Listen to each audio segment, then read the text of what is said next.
Hi, welcome to Comic Talk. I'm Joshua. And I'm Drew. This week, we're talking about unbelievable Gwenpool.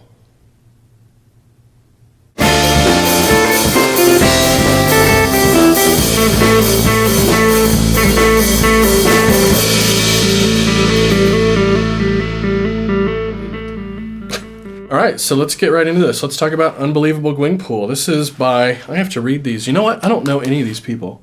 I think Hastings sound familiar. Bonvillain. Yeah, Bonvillain. We know Bonvillain. Yeah. Hastings, Guruhiru, Beirut, and Bonvillain. What did Bonvillain do? Do you remember? He's like a colorist or something. I don't remember exactly. I don't remember either. He does a lot of things. Yeah, He's been on good things. Yeah, so there's that. Mm-hmm. What's this about? There's a girl who likes comics that gets transported into the comic world, and then she tries to be a hero. Yeah, this is very meta. This is very much like Deadpool. It is a lot like the Deadpool concept in that, he's aware of being in a comic book and most versions. There's the fourth wall, but this takes it a little further. Sure. It also has a little bit of a Harley Quinn-y kind of vibe. Do you think so?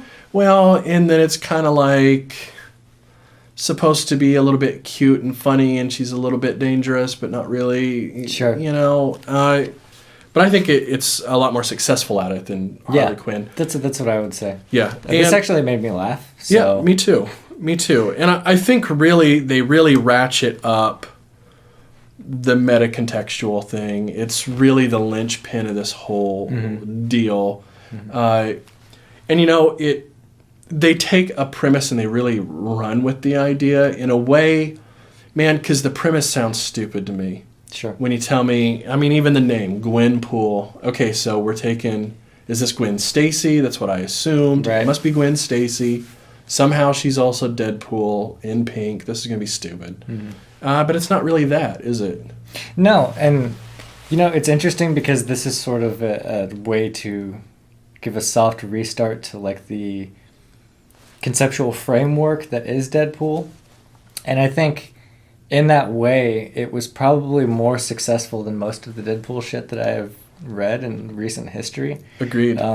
This was really funny, and they really brought the whole metacontextualism thing around in really creative ways that I didn't necessarily always see coming. Mm-hmm. And you don't get a lot of that with a lot of Deadpool. Yeah, so. Agreed. And they also take out a bit of the unclearness of it. Like, there's no question. It's not that she's crazy. There's no wink and a nod here. It's just straight up. Well, there's a couple tips of the hat, but yeah. The basic premise is very straight. Mm-hmm. She is a comic book nerd that ends up in this world. Mm-hmm. And then they just run with this idea where I'll say like the whole thing revolves around this idea that she has early, which is very clever. It feels like I was drinking and wrote this on a napkin kind of idea. Yeah. Where if you ended up in the Marvel Universe and you knew you were in the Marvel Universe, what is the safest thing to do? Become a superhero, because superheroes never die. As long as you're the hero, you're fine. Right. You're the hero. You're being published. You're good. Very early on that she doesn't want to be like an extra or a bystander because those people are always fucked. Right. That's like the worst type of person that you could be. Right. You just got to get in there. You got to get a costume and you got to get published. Right. You need to be the hero of the story. Mm-hmm. Even if you got no powers, who cares? Yeah. As long as you don't want to get canceled because the ex-kids don't read your shit. That's the other thing too. Right. So, but it does. It feels like I wrote this on a napkin and laughed and showed it to my friends and they said, let's do it, kind of thing. Sure. So I don't know who this Hastings is, if this was Chris Hastings' idea and he has some sort of connections at Marvel and they, let him run with it, or I don't know. I would be curious to know how this came about. The origin story. Yeah, the origin story of actually creating this thing. Mm-hmm. So all of that being said, that huge intro, let's talk about it a little more in depth. Okay. What did you think was the most charming aspect of the book? Charming is an interesting question, but charming kind of encapsulates the thing, doesn't it? It has a real charming quality to it. I think like the naivety, right? Like the naive nature of not just the character, but kind of how it's written. it has a naive, like, it's okay to just go for it feel, which matches the character to the tone so well, because the character's that way, but the way the stories progress are that way as well. So it's like this great simpatico between the two. You know what I mean? Mm-hmm. And I think Hastings was probably aware of that, and, you know, to that effect, tried to put a little bit of himself in the book. Because, I mean, the first thing, like, she does to get money is... Do you remember, like, what she did? I don't really remember. No. Oh, she stole, like... Spoiler. She stole, like, some super virus thing and sold it to Hydra. That's right. She needed money. She's like, whatever, the Avengers will, you know, fix it or whatever, this right? This is just the comic book. Right. It doesn't matter. It'll be fine. Yeah. Right. Yeah, that's great. That's true. It is this clever way of making her kind of the anti-hero, just... in a similar way to why Deadpool is often framed as the anti-hero, in especially like Daniel Way stuff, which, by the way, people hate Daniel Way's Deadpool, but I think this is like a better version of Daniel Way Deadpool. I really liked Passanes. It kind of reminds me of Passanes in a lot of ways. Yeah, but it takes that idea of, like, because she knows it's a comic book, there's no negative. Like, you can't do anything wrong because it's not real. There's no real consequence. Right. Yeah. There are no consequences.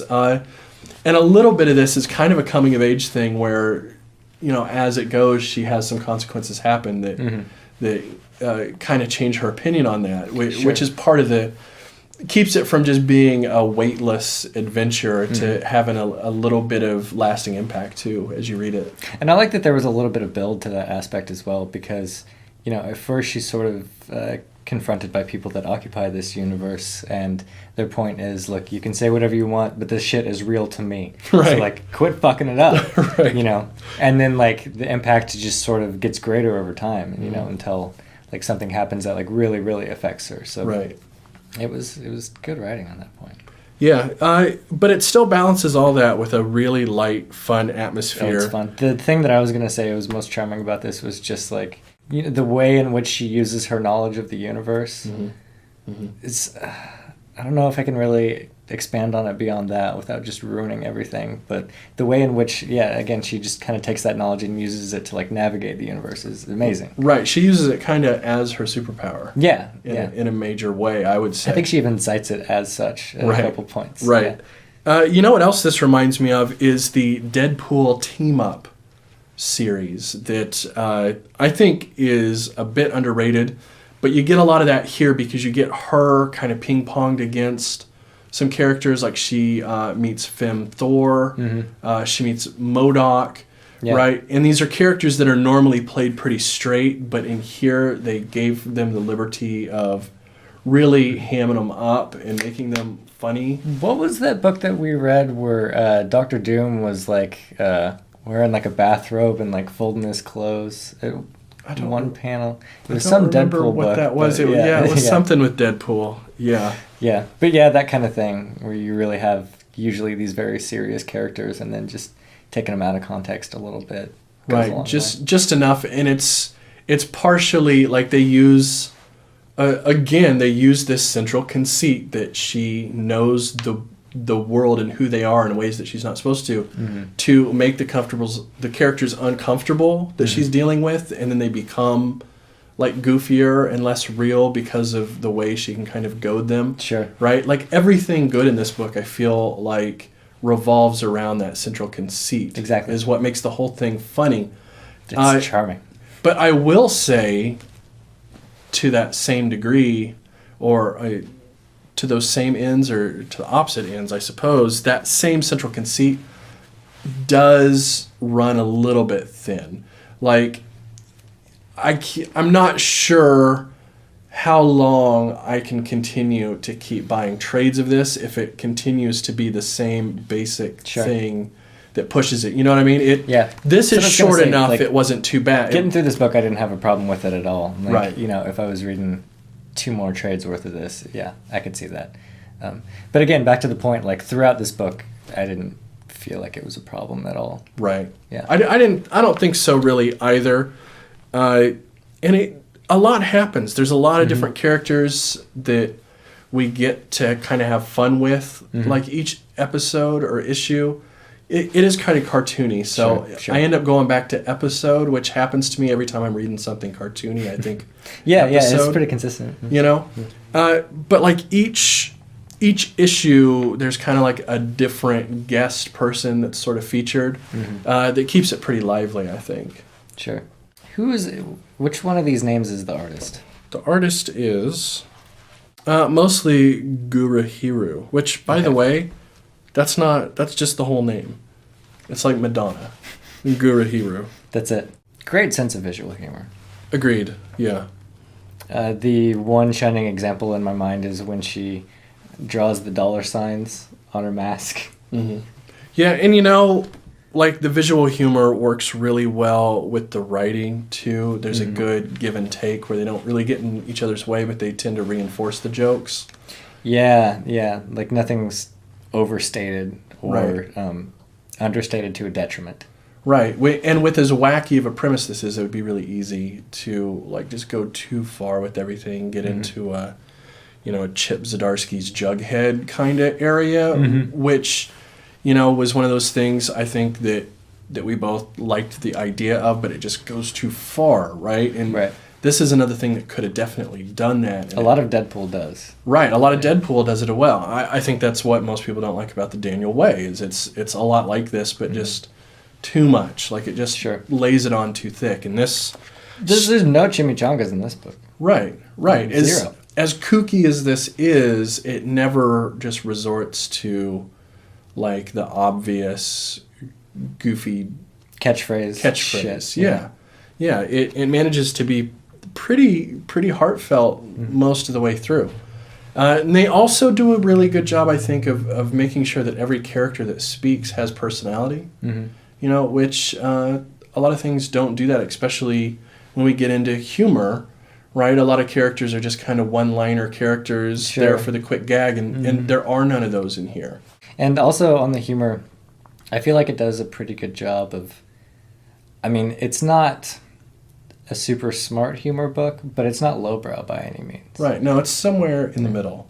It's very accessible, I would say. It's very accessible. So do we want to go right to who would we recommend this to? I'd give this to my niece. She's 14. Yeah, I would too.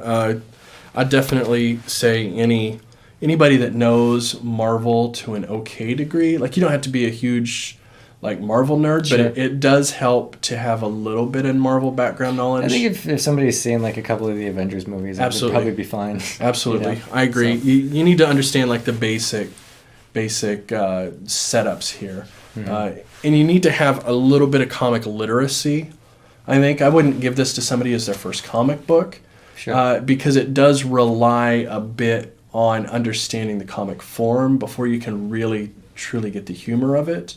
You need a little bit of understanding of how characters are built and how characters are used, right? Because like the Batroc the Leaper, for example, if you had no history of reading comic books, you might miss a lot of why he's funny, because he's kind of a throwaway villain. You understand what I mean? Sure. So I think this works better for somebody who has a little bit of comic book knowledge. And I think there are layers to the humor for a different level of comic nerd too. Like somebody that knows a little bit more is going to laugh at Daredevil says that, I don't know, people say my costume looks good, I guess it's fine. Right, something to that effect. Right. But I think even if there was somebody that, if this was their first comic, I think they would still laugh, just not quite as much as somebody that knew a little bit. Yeah, I agree. I think you're right.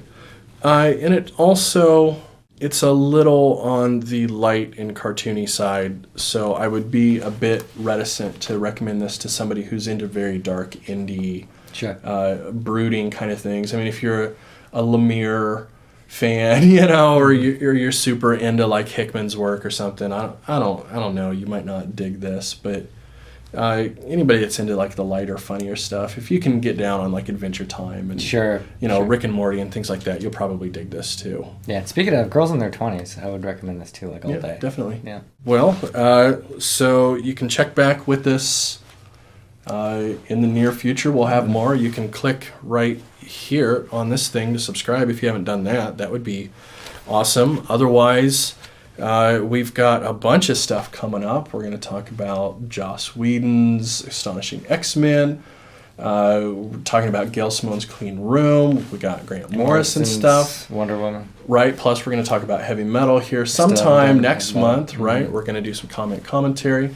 There's always the things that are probably right here, right about now. If you haven't watched, well, you probably haven't seen this. You may have seen that, depending on how much you watch us. What'd you think? Did you read this? Have you read it? Anything? Got nothing? Anything? Facebook, Twitter, podcast, YouTube.